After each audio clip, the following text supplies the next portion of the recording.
नमस्कार। मो उपस्थापिका संतोषिनी ओझा। जानिथिबे कविटीए केतेबेले कवितार मिछ को सत करे आउ सत को कल्पना कही भंडई दिए। पाठक को किंतु बुझा पड़े ना, से कवितार भावरे भिजी जाए।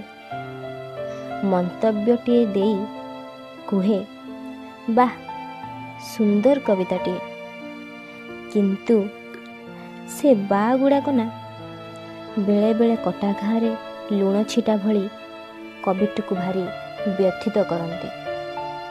कारण ए बा पद पछरे ता आखिर केते अश्रु बोहिथिला ए कथा केवल कागज आ कलम को जना।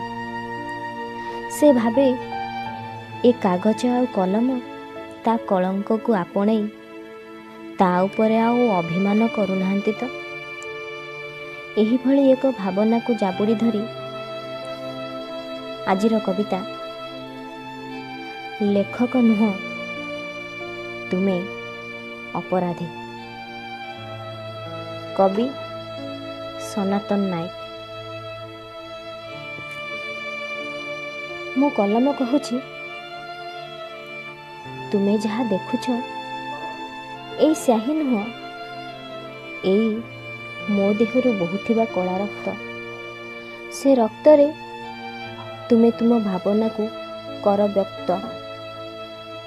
आउ तुमे पाई जाओ अनेक अनेक प्रशंसा, मोते देई मिछ आशा तुच्छ भरोसा।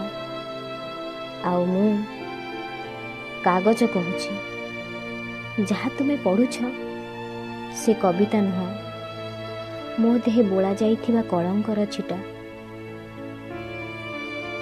मो देहे कलंक बोली तुमे निजको कुह मु जणे लेखक।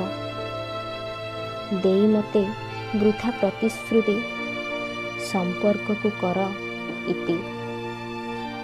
देई मते वृथा प्रतिश्रुति संपर्क को कर इति। धन्यवाद।